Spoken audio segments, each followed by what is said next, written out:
Amém? Fecha os teus olhos. Pai, nós te pedimos a tua paz. Nós te pedimos o teu toque. E nós te pedimos, Senhor, nós queremos ouvir a tua voz, Senhor. Que o Senhor possa falar com a tua igreja, falar conosco, Deus, no mais profundo do nosso coração. Pai, há um sentido porque nós estamos aqui. Há um sentido, Senhor, porque nós sabemos que o teu amor, ele é imensurável. E muito obrigado por cada vida que aqui está, Senhor. Pai, que a tua palavra agora possa continuar falando. E que o teu Espírito trabalhe, Senhor, mais profundo, Senhor, do coração, da alma, Jesus. É o que nós te pedimos, Senhor, porque a tua palavra é viva e eficaz. No nome de Jesus. Amém, Senhor. Amém. Você pode assentar? Bem, o tema que eu escolhi para... Eu acho que só está um pouquinho alto aqui. Tem que baixar um pouquinho.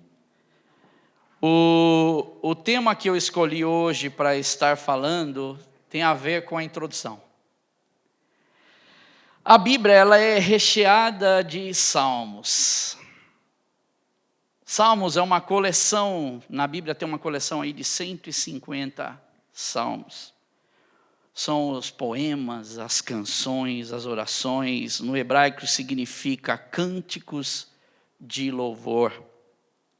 De fato, esses salmos, presta bastante atenção, possuem um certo caráter musical quando eles são entoados. A função deles estarem aqui. Quando o povo judeu ele fala sobre esses salmos, ele tem um caráter musical. Inclusive, mesmo sem o canto, mesmo quando é recitado em silêncio, o recitar ele conserva o seu andamento musical, o seu caráter musical. E a leitura dos salmos, se você pegar, já teve a oportunidade de ler os 150 salmos que nós temos na Bíblia, eles tratam e impressionam pela sua forma de tratar da mais profunda espiritualidade e do derramar dos corações dos seres humanos, e realmente é isso que acontece. Se você abrir os salmos, você vai ver isso. Eles falam de homens que exultavam na presença de Deus, e em diversas situações de suas vidas, e que passavam por momentos muitas vezes complicados. E estes salmos, eles tratam de toda a experiência que nós podemos dizer humana para o seu Criador. Experiências que a gente tem como seres humanos e que a gente leva para Deus. Muito comum nós vermos, por exemplo, nestes salmos, nos autores, a alegria, a vitória, mas nós também vemos o medo dos salmos, o medo quando ele está falando, e as perseguições que são narradas nesses salmos. Eles refletem emoções das pessoas, e certamente nós podemos aprender muitas e diversas experiências, por exemplo, com os salmos de Davi, salmos de Asaf, dos filhos de Coré, e por aí vai. Tantos salmos que tem homens que estavam o quê? Em intimidade com Deus, gozando intimidade e comunhão com o Criador, e também dos homens que se consideravam em falta com Deus, mas eles põem seu coração para aqueles que ele sabe pode resolver o seu problema. Ou seja, mesmo eles saindo às vezes do caminho ou da direção, eles sabiam aonde eles deviam retornar. E esses são os salmos. E nas linhas dos salmos existem essas expressões que são intrigantes, que, diga-se de passagem, são mesmo. Se nós entrarmos e vermos as experiências pessoais, as experiências que eles viviam, as bênçãos sobre justos e punição, muitas vezes, sobre os injustos. Por exemplo, nós vemos no Salmo 18, sabe o que diz no Salmo 18? Eu que gostava muito de cantar uma música no Salmo 18, ultimamente não está dando muito para cantar, porque infelizmente as pessoas já não conseguem mais olhar para os salmos da forma como os salmos deveriam ser. O caminho de Deus é perfeito, a palavra do Senhor é poder, ela é arma e escudo para todos os que nele confiam. Deus é minha fortaleza e a minha força, com ele eu passo pelo meio de um batalhão, ele adestra minhas mãos, me prepara para guerrear. Porque quem é Deus, senão o Senhor? E quem é o rochedo, senão nosso Deus? Conhece? Agora tem uma parte dos salmos que é complicada. Persegui meus inimigos e os alcancei. Os consumi, os atravessei. Sob os pés do Senhor caíram e não mais se levantaram. Para os críticos, como é que pode falar um negócio desse? Para os que entendem o que esse salmo está querendo dizer, isso diz um contexto da época.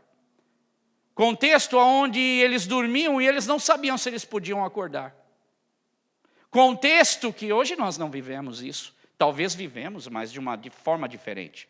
Estão entendendo? O contexto dos salmos era, muitas vezes, eles não sabiam se eles dormiam e a cidade ela não seria atacada no outro dia.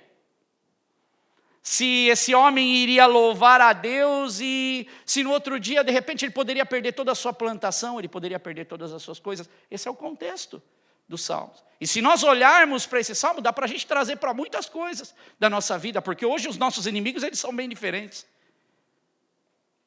Hoje os nossos inimigos, talvez eles não entrem na nossa casa, e a gente até tem aqui, de certa forma, em Londres, uma segurança. Mas se nós começarmos a olhar para esses salmos, nós vamos ver mensagens lindíssimas. Por exemplo, curiosidades que nós temos. Davi escreveu praticamente metade dos 150 salmos. 73 salmos estão outorgados por Davi. Talvez um dos salmos que você mais conhece. Qual é o salmo? Eu não sei se para você é esse, mas para mim é o mais conhecido. Qual é o salmo mais conhecido? Opa, e todo mundo sabe. 139 é bom, é conhecido também. 90, olha, o pessoal está afiado. Davi, por exemplo, o Salmo 23 é um salmo davídico. Que diz o quê? O Senhor é meu pastor e nada me faltará, não é? E aí, tem o salmo que vocês mesmo falar, que no Brasil a gente conhece como Salmos das Páginas Amarelas, né? Porque já virou mandinga o salmo. Está entendendo como a gente muitas vezes pega a palavra de Deus e a gente toma posse da palavra de Deus de forma errada? Gente, está experiência. E o que ele está falando, que ele perseguiu os inimigos, é porque se não acontecesse isso, ele morria. Coisas que nós não temos hoje no nosso dia. Se nós olharmos para as histórias por detrás dos salmos, nós vamos ver as belezas e não vamos mais ter problema para cantar que persegui meus inimigos. Porque o que nós estamos querendo falar é outra coisa. Nós estamos querendo falar da vitória que Deus nos dá muitas vezes por tantas situações que vêm na nossa vida. Como eu disse, os inimigos são diferentes. Mas, por exemplo, o Salmo 91 é o Salmo das Páginas Amarelas, né? Geralmente fica meio amarelo porque o pessoal deixa aberto em casa, parece uma mandinga. E tem muitos versículos que a gente já conhece. Aquele que habita no esconderijo do Altíssimo, a sombra do Onipotente descansará. Direi do Senhor, Ele é o meu Deus, o meu refúgio, a minha fortaleza, e dele confiarei. Mas tem outras partes do Salmo, que é 1000 cairão ao teu lado, 10.000 à tua direita, e você não será atingido. Prato cheio para muita gente. Prato cheio. Nenhum mal te sucederá, nem praga alguma chegará à tua tenda, porque aos teus anjos dará ordem ao teu respeito, para te guardar em todos os teus caminhos. Pisarás o leão, a cobra, calcarás aos pés os filhos do leão e a serpente. São versículos lindíssimos. Salomão, por exemplo, escreveu 2 salmos. Moisés escreveu o salmo mais antigo da Bíblia. Você sabia isso? Provavelmente o mais antigo. Que é o Salmo 90. 1.400 anos, praticamente 1.400 e pouco, 1.500 anos antes de Cristo.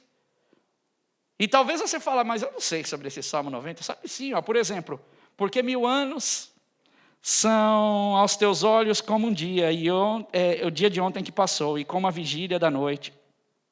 Os dias da nossa vida, por exemplo, chegam até 70, em alguns, pela sua robustez, chegam aos 80, e o orgulho deles é canseira, enfado, pois cedo se corta e vamos voando. Ensina-nos a contar os nossos dias, de tal maneira que alcançamos corações sábios. Os salmos mais novos, por exemplo, são o Salmo 147, ou o Salmo de número 137, que é a canção que os hebreus fizeram no seu cativeiro, quando eles estavam ali no cativeiro babilônico. São os salmos mais novos, praticamente 6 séculos antes de Jesus. Estão vendo as histórias dos salmos? De 1.400 anos antes de Cristo para 500 ou 600 anos antes de Cristo. E tem alguns salmos que eu particularmente gosto muito. Salmo 1, para mim, é um dos salmos que eu amo esse salmo. E tem outro salmo que o Du leu uma vez aqui, e tem até uma música que um dia eu vou preparar para cantar, que é o Salmo 84. Sabe o que diz o Salmo 84? Quão amáveis são os teus tabernáculos, Senhor dos exércitos. A minha alma suspira e desfalece pelos teus átrios. O pardal encontrou casa e a andorinha ninho para si. Salmos lindíssimos. As datas então que abrangem são datas... Mas o salmo que eu queria falar, depois de dar esse pano de fundo, eu queria que você abrisse o Salmo 22. Davi fala desse salmo praticamente 1000 anos antes de Cristo. Salmo de número 22.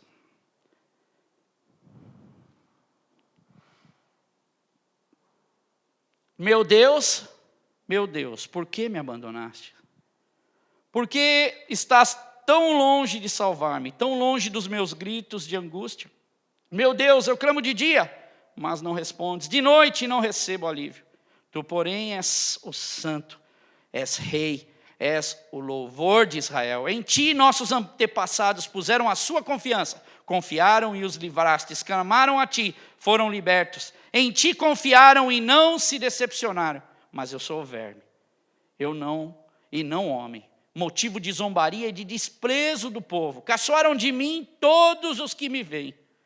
Balançando a cabeça, lançam-me insultos contra mim, dizendo: recorra ao Senhor, que o Senhor te liberte, que o livre, já que quer o seu bem. Contudo, tu mesmo me tiraste do ventre, desde minha segurança junto ao seio da minha mãe. Desde que eu nasci, fui entregue a ti. Desde o ventre materno, és o meu Deus. Não fiques distantes de mim, pois a angústia está perto e não há ninguém que me socorra. Muitos touros me cercam, sim, rodeiam-me como os poderosos touros de Bazã. Como leão voraz rugindo, escancaram a boca contra mim. Como água me derramei e todos os meus ossos estão desconjuntados. Meu coração se tornou como cera, derreteu-se no meu íntimo. Meu vigor secou-se como um caco de barro, e a minha língua gruda no céu da boca. Deixaste-me no pó, à beira da morte. Cães me rodearam, um bando de homens maus me cercou, perfuraram as minhas mãos e pés. Posso contar todos os meus ossos, mas eles me encaram com desprezo. Dividiram as minhas roupas entre si e tiraram sortes pelas minhas vestes. Tu, porém, não fiques distante. Ó minha força, vem logo em meu socorro. Livra-me da espada, livra a minha vida do ataque dos cães. Salva-me da boca dos leões, dos chifres dos bois selvagens. E tu me respondeste. Proclamarei o teu nome, e a meus irmãos, na assembleia te louvarei. Louvem-no vocês que o temem, o Senhor. Glorifiquem todos vocês, descendentes de Jacó. Tremam diante dele todos vocês, descendentes de Israel, pois não desprezou nem repudiou o sofrimento do aflito. Não escondeu dele o rosto, mas ouviu o seu grito de socorro. De ti vem o tema do meu louvor na grande assembleia, na presença dos que temem, cumprirei os meus votos. Os pobres comerão até ficarem satisfeitos, aqueles que buscam o Senhor o louvarão.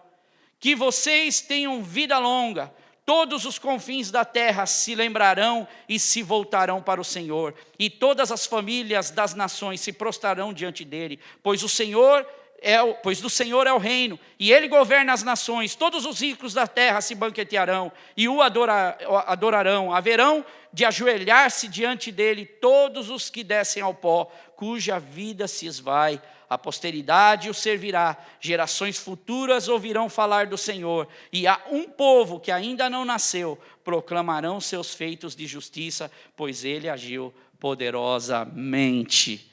Amém? Longo esse salmo, né? 31 versículos. E quem escreveu? Davi. Davi teve muitas histórias na sua vida. As histórias de Davi são impressionantes. Tem hora que se você não falar assim, eu creio, eu confio, eu acredito na Bíblia, você vai colocar até em causa. Não é possível que isso possa ter acontecido. Então Davi, quando ele já tinha consumado ali o seu reino, já estava como rei, ele teve seus filhos. E os filhos que ele teve, por exemplo, ele teve filho com algumas mulheres, ele tinha suas concubinas. E com uma mulher em especial chamada Maca, ele teve 2 filhos, e essa mulher, esses 2 filhos que ela deu, um chamava Absalão e a outra chamava Tamar. Só que Davi também, ele tinha um outro filho, que era o filho mais velho dele, que chamava Aminon. Então, ele tem um filho mais velho, Aminon, ele tem uma outra mulher, que era, essa mulher na verdade Maca, ela era a filha de um homem que ficava numa das fronteiras, então é meio que um casamento para acordo, ali ele fica protegendo um dos francos do reinado de Davi, então havia muito desses casamentos para acordo, ela era filha desse homem poderoso daquela região, então ali Davi fez esse casamento, e desse casamento nasce quem? Nasce Absalão e nasce Tamar, e tem o outro casamento do irmão, onde tem o menino mais velho, o primogênito dele, Aminon.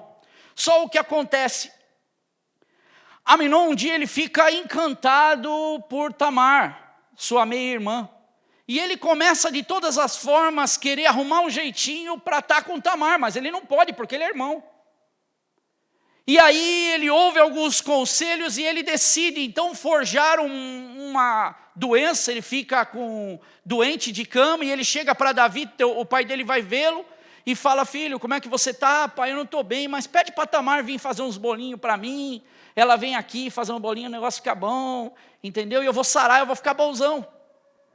E aí o pai falou, beleza, e manda Tamar, e o que acontece? Prato feito para que ele pudesse então realizar aquilo que ele tinha no coração. Aminon, então, ele aproveita dessa situação e o que ele faz? Ele estupra Tamar. Ele faz com que Tamar se deite com ele até contra a sua vontade. Meu irmão, você não pode fazer isso comigo. Você sabe que aqui em Israel não é normal nós não fazemos esse tipo de coisa. Porque a lei do Senhor não nos permite que nós façamos isso. Só que ele não escuta porque ele estava cego, porque a Bíblia diz que ele estava doente por causa dela. Só que, após a relação, do mesmo jeito que ele amava ela, ele desgostou dela de um tal jeito. A Bíblia diz que do mesmo jeito que ele amou, ele sentiu um ódio tremendo por ela.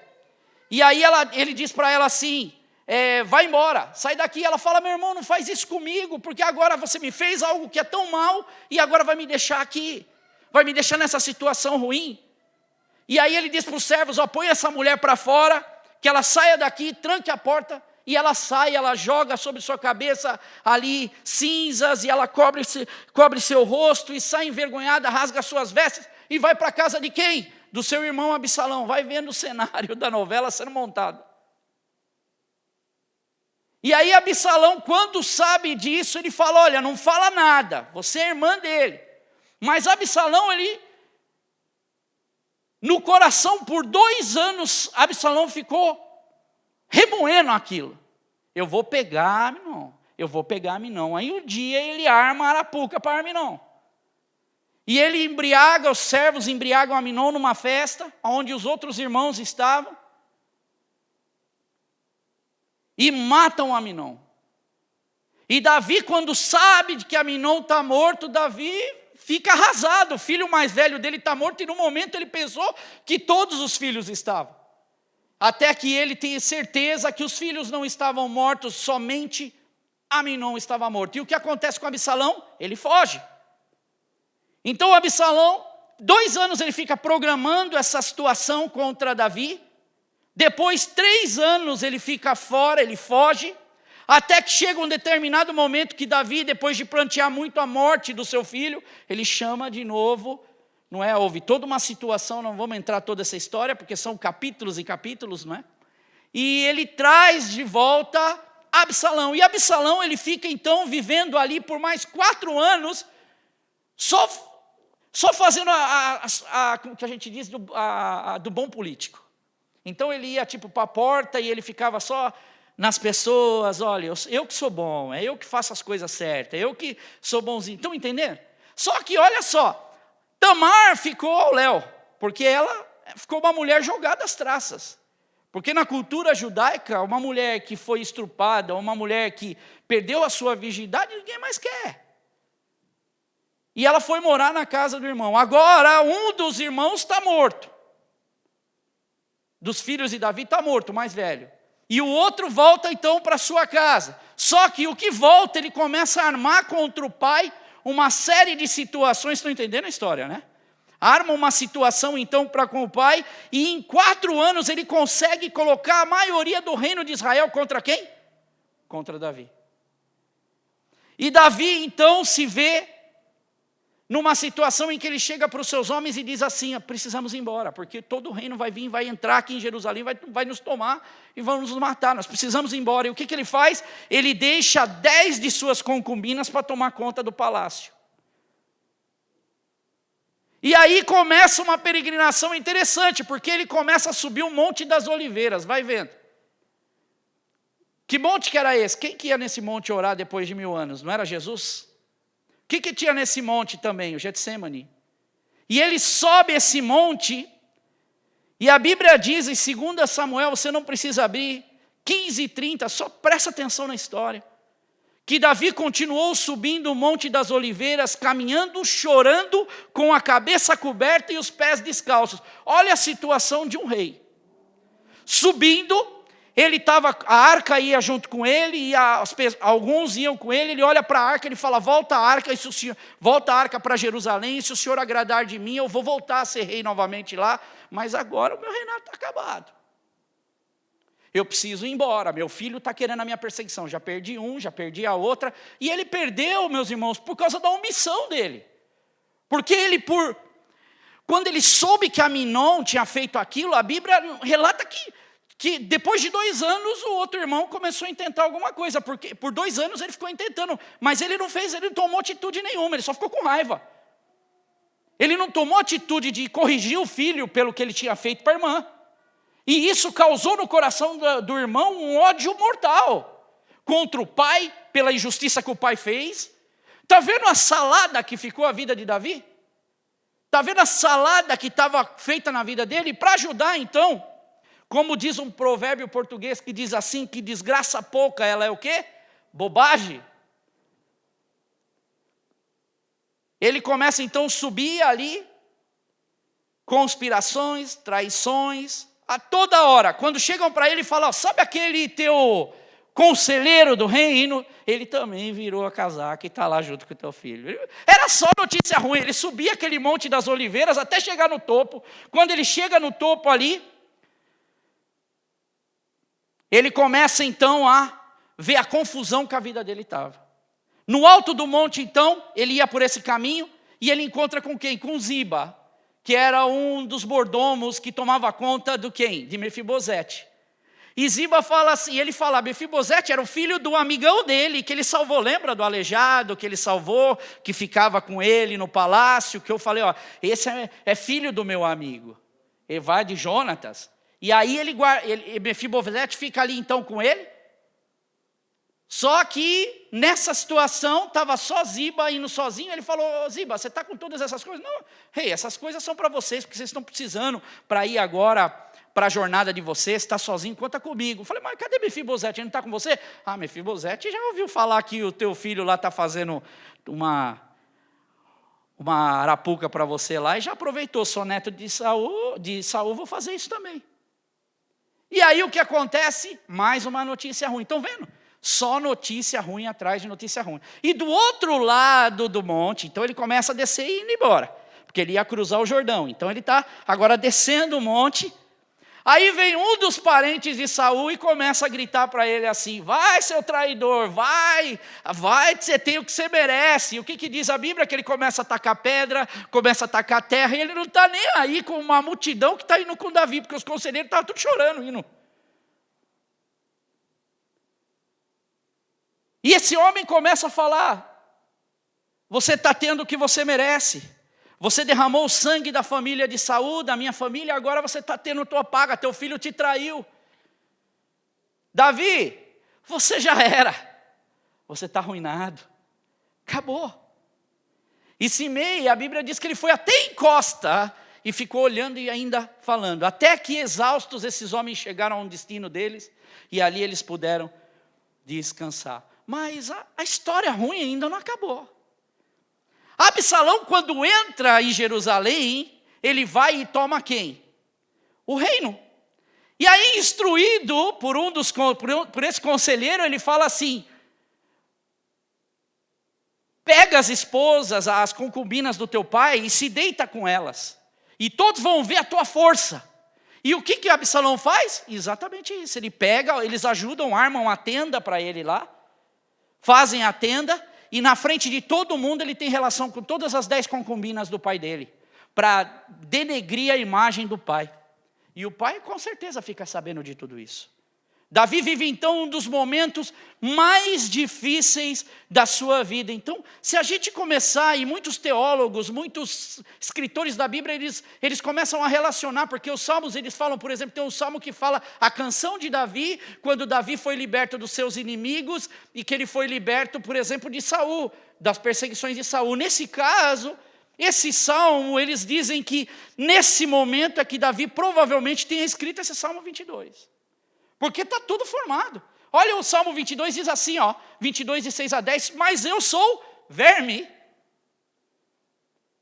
não homem, motivo de zombaria e objeto de desprezo do povo. Caçoam de mim os que me veem, balançando a cabeça, lançam insultos contra mim, dizendo: recorra ao Senhor, que o Senhor te liberte, que o livre, já que lhe quer bem.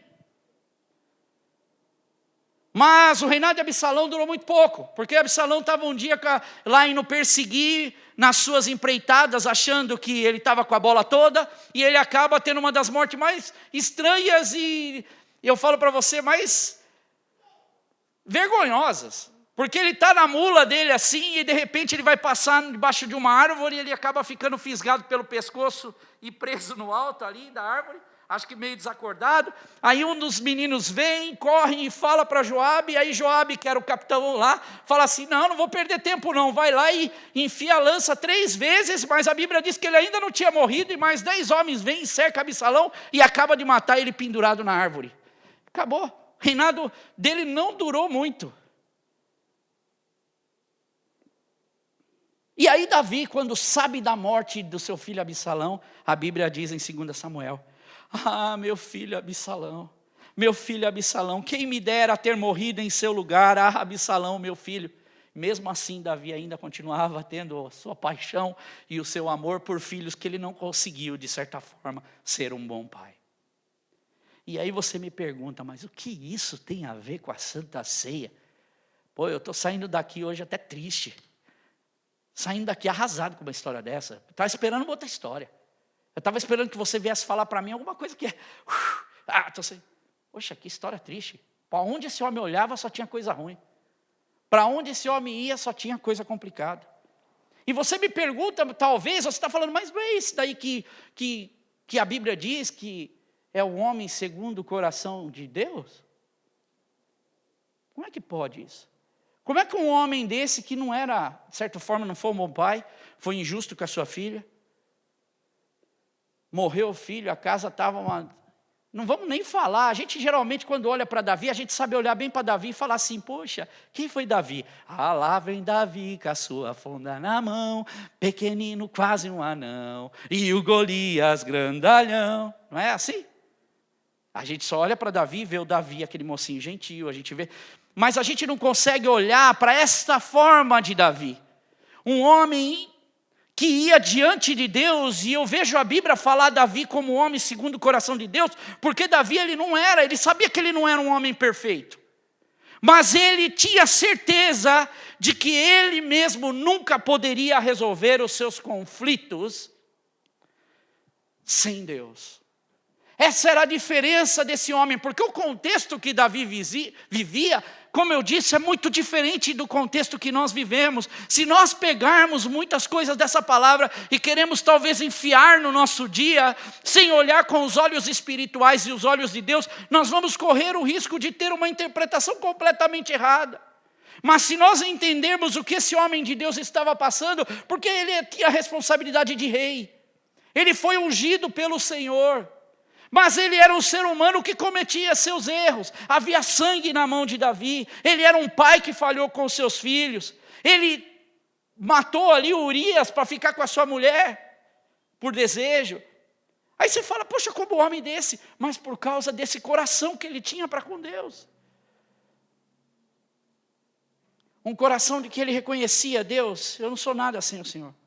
De chegar e dizer, Senhor, que o Senhor não retira de mim o teu Espírito Santo, que o Senhor não retire de mim esse fôlego que eu tenho de vida em você, em ti. Mas essa mensagem mais linda do Salmo é que Deus ele pega esse homem que tem todas essas qualidades que a gente olha ruim e entrega um vislumbre, sabe do quê? Da crucificação de Jesus. Porque o Salmo 22, se você prestar atenção, quando Davi ele diz assim, não fiques distante de mim, pois a angústia está perto e ninguém que me socorra. E em meio a todas essas falhas, Deus, ele olha para Davi, ele socorre Davi. E Davi ele diz assim, no versículo 22, 1, meu Deus, por que me desamparaste? Quem disse essas palavras? Aonde?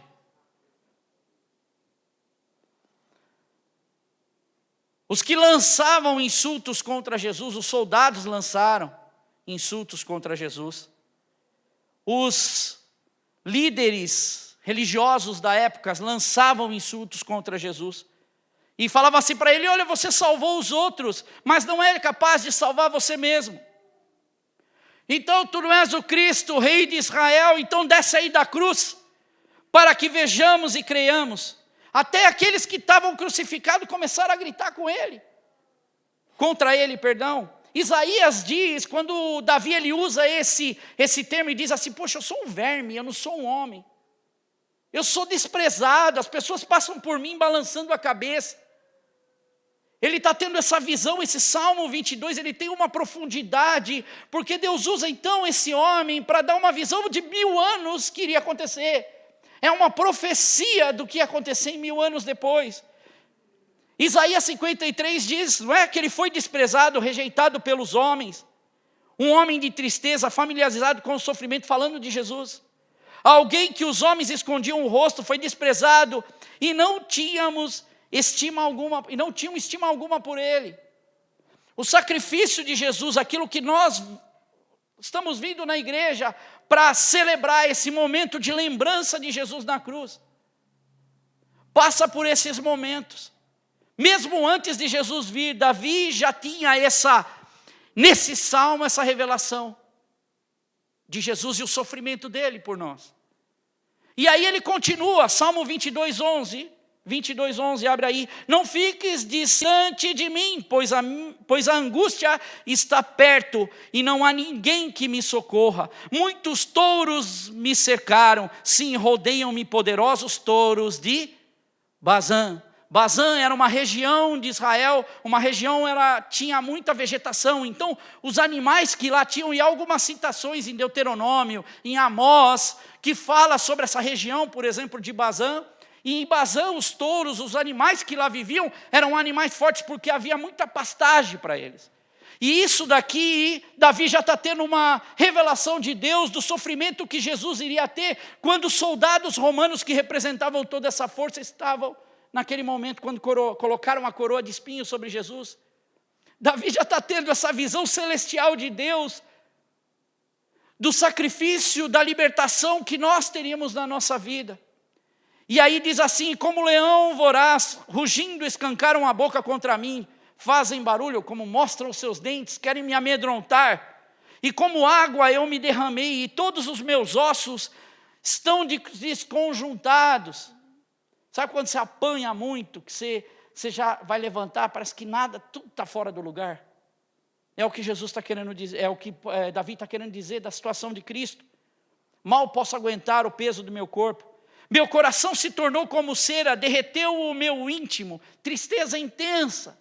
Aquilo que Davi estava passando naquele momento, ele estava sentindo na pele, e Deus usa aquele momento, no Monte das Oliveiras, para entregar para Davi ali um momento de 1000 anos depois, que viria a salvação.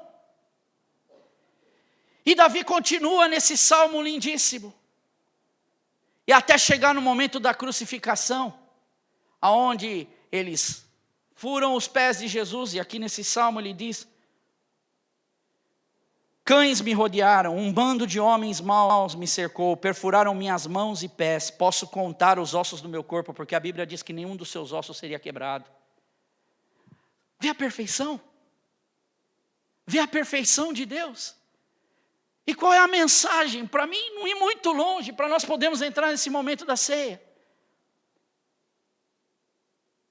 Davi é um exemplo de um pai ruim, de certa forma, porque ele ensinou mal seus filhos. Não corrigiu na hora que devia corrigir. Não cuidou na hora que deveria cuidar. Mas é um exemplo de como Deus, Ele é um pai justo. Como Deus não é como o homem que muitas vezes erra. Como o homem que muitas vezes toma as suas decisões erradas. Davi, ele também tinha seus filhos. Absalão era um filho ruim, era um filho que fez coisas ruins. Aminon era um filho que abusou da sua própria irmã. Mas Deus tinha um filho, e o filho dele era Jesus. E esse Jesus, ele não veio para fazer coisa errada, ele não veio para roubar o trono de seu pai, ele não veio para fazer aquilo que não era para fazer, ele veio exatamente para cumprir a todos os pontos. Ele dizia muitas vezes: eu não estou aqui para desconsiderar ou tirar a glória de meu pai. Eu estou aqui para cumprir e para ser o cordeiro que vai ser levado, o cordeiro que vai ser imolado por nós. Aquilo que nós olhamos para a vida desse homem que recebe essa revelação de Deus, que abandonou a sua filha Tamar, não se fala muito mais sobre ela. Mas Deus, seja qual for o nosso pecado, ou o nosso problema, ou a nossa vergonha, Deus não nos abandonou. Deus, Ele cuida de nós. A mensagem de Jesus continua fluindo e continua entrando no nosso coração, porque neste Monte das Oliveiras, Jesus chorou no Getsemane. E ele disse: Pai, se for possível, passa de mim esse cálice. Mas que não seja feito o quê? A minha vontade, mas a sua. Então o exemplo que nós temos tudo de ruim do homem chamado Davi, do homem que colocaríamos até em dúvida, talvez na nossa visão, se era ou não um homem de Deus, mas a Bíblia diz que ele era um homem segundo o coração de Deus. Porque ele se dobrava diante do Senhor, seja qual for a situação: Senhor, eu errei, eu me coloco diante do teu altar. Mas de Davi, desse rei que caiu, desse rei que errou, veio um rei que não errou. A raiz de Davi, Jesus, ele não falhou. Ele cumpriu o seu propósito, e é por isso que nós aqui estamos nessa noite. Talvez eu não sei o problema porque a gente passa, e uma das coisas que eu sempre ouço as pessoas falarem é: poxa, eu tenho muito problema na minha vida. Olha, minha vida é complicada, e às vezes, dependendo de quem, se já é costume, a pessoa fala: minha vida está uma desgraça. Mas eu me lembro uma vez a minha tia, quando ela ligou uma vez para minha mãe, acho que eu já até comentei isso. Minha tia disse: nossa, aconteceu algo com a gente essa semana que custa me acreditar. Uma mulher faleceu na nossa igreja, era uma mulher do círculo de oração, ela ia lá, ela orava, ela estava na igreja, a gente olhava sempre para ela sempre parava para conversar comigo, e ela faleceu. E está sendo o enterro dela na igreja. O velório, perdão, e o enterro ia ser no dia seguinte. E no dia seguinte, depois desse velório, a minha tia, ela liga para minha mãe, ela fala, você não sabe o que aconteceu. Estávamos todos na igreja para o velório dessa irmã tão querida. Mulher lá de oração, mulher que a gente olha sempre alegre, sempre. E aí chega um carro de polícia, o carro de polícia estaciona na frente da igreja e pede para todo mundo sair. Os policiais, ele entram e todo mundo fica em pânico e meio assustado. O que será que está acontecendo? E aí eles falam, olha, nós precisamos. E aí entra um rapaz, e o rapaz vai até o caixão daquela mulher e ali fica por um tempo chorando. E quando esse rapaz ele sai, as pessoas que ali estavam vendo ele algemado, sair com muitos policiais, é colocado dentro do camburão da polícia e é levado novamente, e informam a família, olha, esse é um dos filhos dela, ele está na prisão, ele está preso. E aí a igreja fica meio sem saber, poxa, mas ela nunca demonstrou isso, ela estava sempre orando, sempre fiel. E aí eles falam, só que eu não quero que ninguém entre na igreja. E daqui a pouco vem e encosta o segundo carro. E o segundo carro ele encosta na igreja e entra mais um jovem ali para dentro. Mais novo. E esse jovem vai até o caixão daquela mulher e ali ele chora e tem seus minutos, rodeado de policiais, e ele volta algemado e entra para o carro. E aí o homem chega para o pastor e diz, esse é o segundo filho dessa mulher.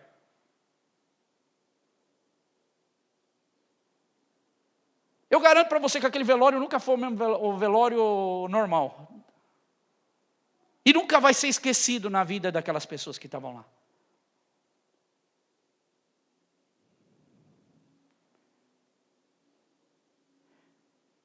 Sim, eu amo a mensagem da cruz. Até morrer eu a vou proclamar. Eu levarei, eu também, a minha cruz, seja ela qual for. Até que um dia eu possa chegar na presença de Deus e trocar. Porque a nossa dificuldade, ela pode ser talvez parecida até com a de Davi. A nossa dificuldade, ela pode ser talvez pior até que a de Davi. Mas uma coisa é certa, que se nós fizermos o que esse homem de Deus fez, reconhecer que sem Deus ele não era nada. Porque se o homem ele confia em seu braço, vã coisa ele faz.